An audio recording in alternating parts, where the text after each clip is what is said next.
नमस्कार फ्रेंड।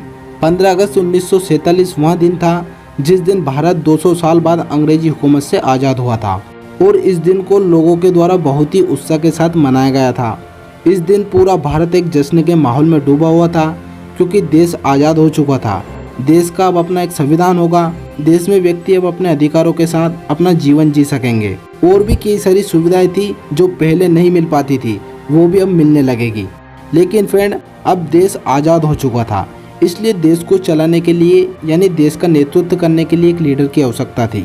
इसलिए उस समय भारत के प्रथम प्रधानमंत्री पंडित जवाहरलाल नेहरू को बनाया गया।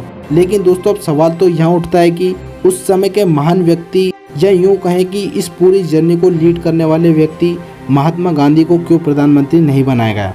उस समय देश की लगभग पूरी पावर यानी 20 करोड़ की जनसंख्या महात्मा गांधी के फेवर में ही थी। यानी गांधी जी चाहते तो निर्विरोध खड़े होकर देश के प्रधानमंत्री बन सकते थे, लेकिन फिर भी गांधी जी ने ऐसा नहीं किया। आखिर क्या थी वजह, आइए समझते हैं इसे थोड़ा डिटेल में। दोस्तों, गांधी जी बचपन से बड़े ही धार्मिक किस्म के इंसान थे। उनके घर का माहौल ही बचपन से कुछ ऐसा था जिस वजह से उनका धार्मिक प्रवृत्ति की ओर झुकाव रहा। यहाँ बहुत ही सैद्धांतिकवादी थे, यानी अपने प्रिंसिपलों को बहुत ही इम्पोर्टेंस देते थे। इसलिए इन्होंने अपने जीवन में जिन भी प्रिंसिपलों को अपनाया है उन्हें मरते दम तक फॉलो किया।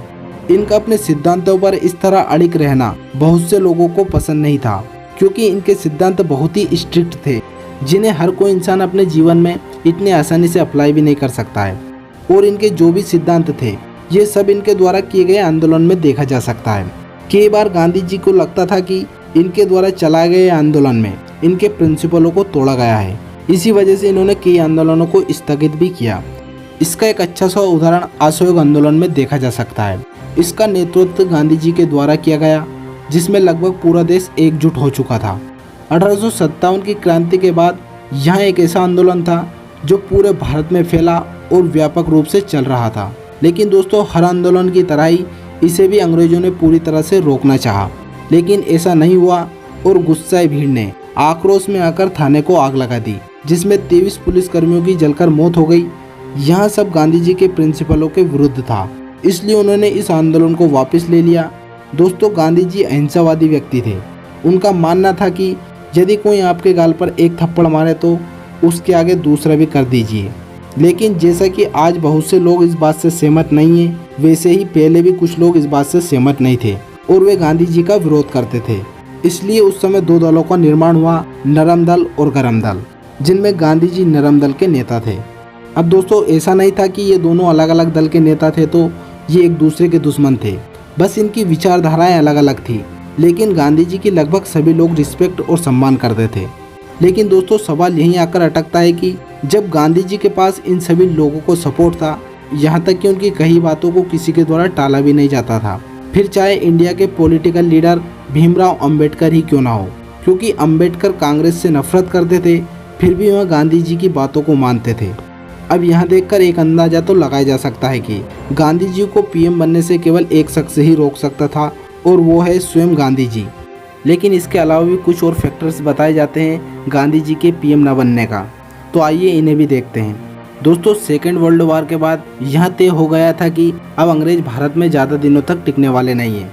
इसलिए अंग्रेज भारत को छोड़ने की तैयारी में लग जाते हैं और तरह तरह की मीटिंग की जाती है। अब चूँकि उस समय इंडिया में केवल एक ही पॉलिटिकल पार्टी थी, इंडियन नेशनल कांग्रेस, इसलिए भारत को छोड़ने की जितनी बातें होती थी वो सब कांग्रेस के साथ होती थी। लेकिन 1946 में कैबिनेट मिशन के तहत इंडिया में जब सरकार बनाने की बात होती है, तब यहाँ फाइनल था कि जो भी कांग्रेस का लीडर होगा वही प्रधानमंत्री बनेगा। इसलिए कांग्रेस का इलेक्शन कराया जाता है और भारत के प्रथम प्रधानमंत्री जवाहरलाल नेहरू को बनाया जाता है। लेकिन बात तो यह है कि आखिर गांधी जी को पीएम क्यों नहीं बनाया, क्योंकि दोस्तों, उस समय तक गांधी जी कांग्रेस के मेंबर ही नहीं थे। उन्होंने अक्टूबर 1934 में कांग्रेस से रिजाइन कर दिया था। जी हाँ दोस्तों, क्योंकि जब हम गांधी जी की बायोग्राफी पढ़ते हैं तो हमें पता चलता है कि गांधी जी का इंटरेस्ट पॉलिटिक्स में था ही नहीं, क्योंकि उनका मेन उद्देश्य तो भारत को आज़ाद कराना, हमारे भारत में विद्यमान सामाजिक रूढ़ियों को मिटाना था। इसलिए उन्होंने इंडियन नेशनल कांग्रेस से रिजाइन कर दिया था। चाहते तो गांधी जी पीएम बन सकते थे, लेकिन गांधी जी अपनी आइडियोलॉजी के साथ समझौता नहीं करना चाहते थे, क्योंकि यदि गांधी जी पीएम बनते तो उन्हें सत्ता चलाने के लिए वायलेंस का मार्ग अपनाना ही पड़ता। क्योंकि बिना वायलेंस का मार्ग अपनाए बिना उन दिनों देश को चलाना बहुत मुश्किल था। जैसा कि पटेल ने रियासतों को विलय करने के लिए आर्मी का सहारा लिया और गांधी जी तो हिंसा के विरोधी थे, भला वो इस काम को कैसे कर पाते।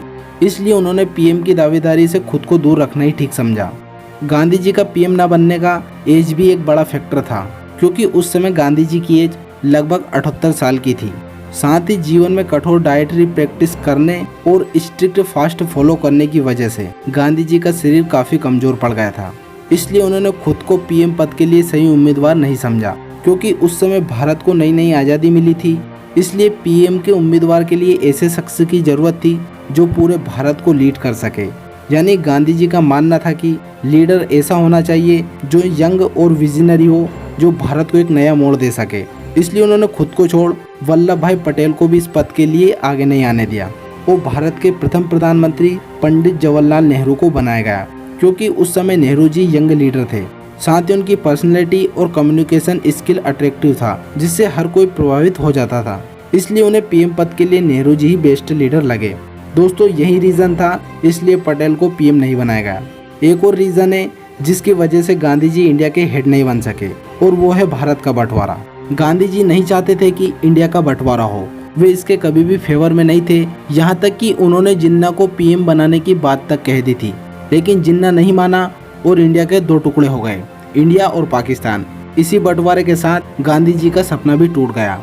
गांधी जी का सपना था कि पूरा भारत एक स्वतंत्र राष्ट्र हो, जिसमें सभी धर्म, वर्ग और समाज के लोग साथ हो, लेकिन वो पूरा नहीं हो सका, और इस बात का सबसे ज़्यादा दुख गांधी जी को ही होता है। इस तरह उनके लीडर बनने की इच्छा भी खत्म हो गई। दोस्तों, यही कारण थे जिनकी वजह से गांधी जी पीएम नहीं बन सके। दोस्तों, मैं आशा करता हूँ यह वीडियो आपको जरूर पसंद आया होगा। वीडियो अच्छा लगे तो वीडियो को लाइक और चैनल को सब्सक्राइब जरूर करना। इसी के साथ मिलते हैं नेक्स्ट वीडियो में। तब तक रखिए आप अपना खूब ख्याल। जय हिंद।